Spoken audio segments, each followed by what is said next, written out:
Life is short, but most people live like they've subscribed to an infinite trial pack of existence. Here's the cold, hard math. The average human lives for just 30,000 days. That's it. 30,000. If you are 30 years old right now, you've already burned through 11,000 of those days. Gone. Deleted. Never coming back. I'll do it someday, you say. But someday is a dangerous psychological trap. It's a brain glitch that tricks you into thinking you are immortal. In the next 15 minutes, you're not getting generic wake up at 5 am productivity advice. You are going to learn the deep, counterintuitive psychology of how time actually works and how to bend it to your will. Remember childhood. Summer felt like an entire lifetime. A single afternoon was an adventure. Now, you blink, and another year has flashed by like a 5-second TikTok video. This is the time compression paradox. And it's not just a feeling, it's cognitive science. Your brain measures time by the density of new experiences it records. When you were a kid, everything was a first. Your brain's hard drive was constantly writing new data. Today, your life is a loop.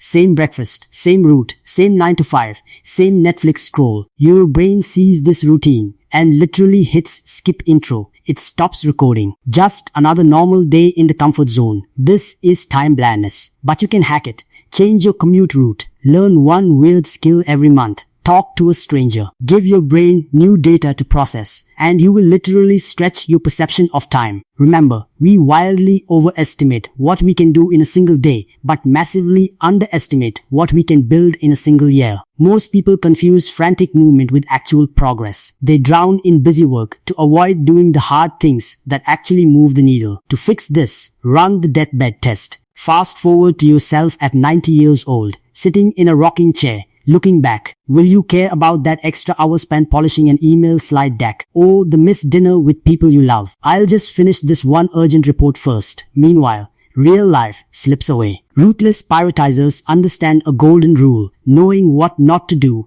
is infinitely more valuable than a long to-do list. Try the two-list strategy. Write down your top 20 goals. Circle the top 3. The other 17, they aren't your secondary goals. They are your avoid at all costs list. Small, highly focused daily actions compound over time. But social media and constant notifications are the ultimate attention thieves. Human relationships operate exactly like emotional bank accounts. Every text, compliment or support is a deposit. Being late, ignoring messages or flakes are withdrawals. And just like a real bank, you cannot walk up to an ATM and withdraw cash if you've never deposited a single dime. I don't get why they're mad. I only call them when I need a favor. We waste energy planning grand expensive gestures once a year, but psychology proves that micro deposits a random check in text, remembering a small detail matter infinitely more. Here is a counterintuitive truth. Shared suffering builds stronger bonds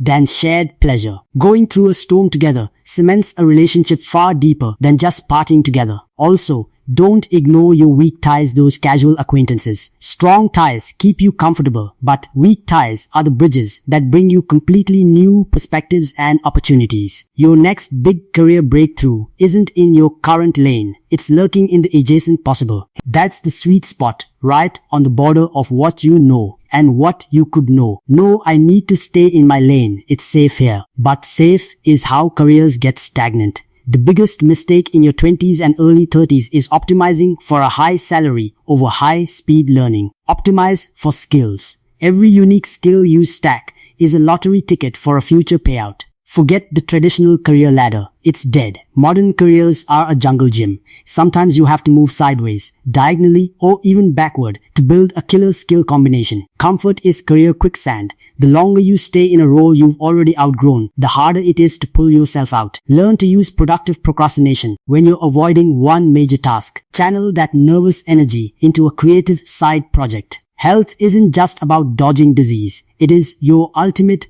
cognitive leverage. Absolutely everything in your life, your business, your relationships, your focus is downstream of your physical health. Time management is useless if your energy levels are flatlined.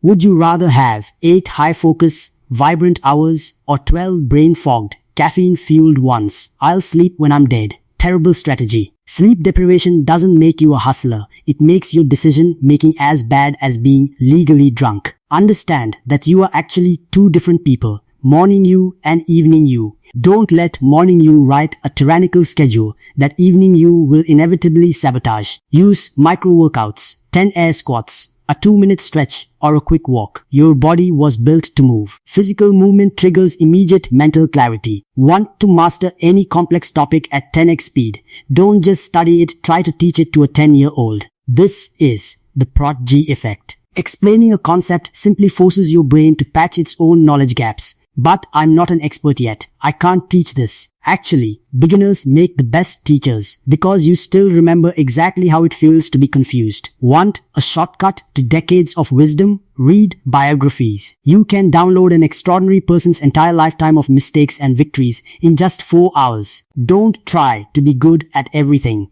Embrace deliberate amateurism in non-essential areas. Keeping some skills raw keeps your ego in check and your mind highly adaptable. Constraints aren't blockers. They are creative catalysts. Limited time forces out-of-the-box thinking. And master the art of strategic quitting. Quitting things that no longer serve you isn't failure, it's resource reallocation. When an emotion hits anger, panic, frustration, the actual physiological chemical surge lasts exactly 90 seconds. After that, the chemistry is gone. If you are still angry, you are actively choosing to fuel the fire. I can't help it. This is just how I feel. You can't stop the first wave, but you are 100% responsible for the second wave. Emotional regulation is a literal superpower. Raw IQ might get you hired, but emotional control gets you promoted. People instinctively trust leaders who stay absolutely calm when the house is on fire. Don't hide your vulnerability. Showing selective, genuine vulnerability builds trust faster than acting like a perfect robot. Avoid the difficult conversation tax. Unresolved issues are like compound interest in reverse. The longer you wait,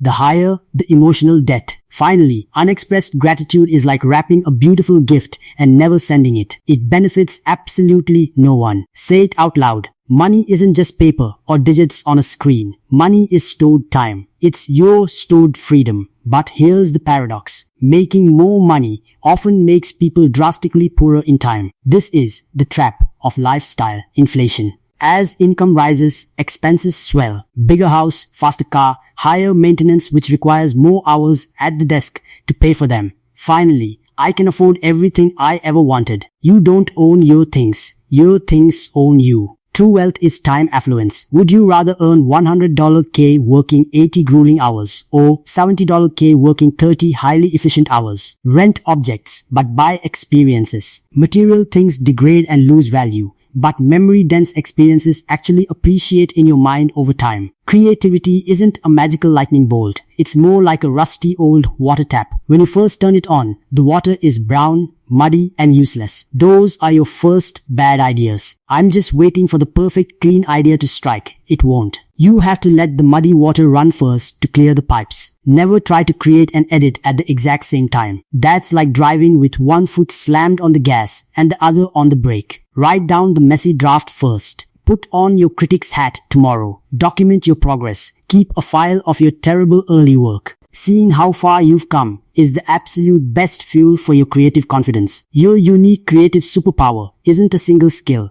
It's the weird, unexpected intersection of two skills that nobody else thinks to combine. Willpower is a finite resource. Relying on it to stay productive is a losing game. Highly productive people don't have superhuman self-control. They just design environments where distraction is impossible. Every single choice you make, even deciding what socks to wear, causes decision fatigue. This is why geniuses wear the same uniform daily. They save their decision-making energy for what actually matters. Use strategic incompetence. Be intentionally bad or slow at low-value administrative tasks. Eventually, people will stop asking you to do them, leaving your focus fully protected. Remember, true recovery isn't wasted time or laziness. It's the active restoration that multiplies the quality of your next output. True social capital isn't about farming business cards or building a massive, sterile LinkedIn network. The formula for real, deep friendship is simple. Time plus vulnerability plus shared hardship. Look at all these potential leads. But leads aren't relationships.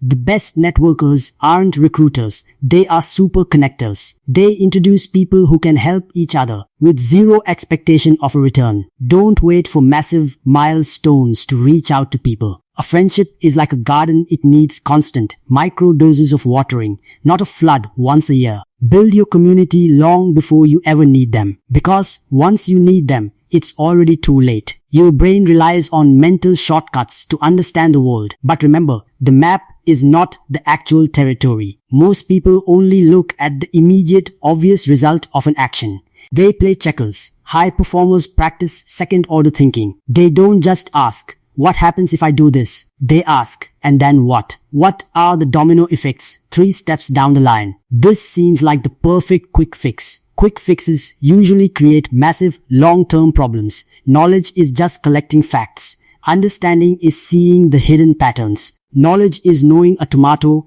is a fruit. Understanding is knowing not to put it in a fruit salad. When you are stuck, use inverse thinking. Don't ask how do I succeed. Ask how would I absolutely guarantee failure. Then, systematically avoid doing those things. Stop trying to write a flawless 10-year master plan. It's impossible. Your life is not a monument to be pre-planned. It's a portfolio of real-time experiments. I just need to figure out my entire future first. You can't think your way into clarity. You have to action your way there. Run tiny low-risk 2-week experiments. Want to write? Write for 5 minutes a day for a week. See how it feels. Act, adjust, repeat. Throw away society's metrics of success, the status, the titles, the praise. Design your own scorecard. If success to you means control over your mornings, make that your primary metric. Run a monthly life review. Catching a course deviation early prevents a midlife crisis later. Time will pass anyway. Those 30,000 days are ticking down right now, second by second.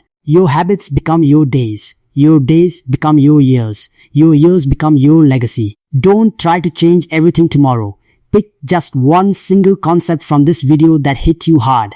Test it today. Refine it tomorrow. Make it yours. Because someday is a myth. The only time you actually have to start living is right now.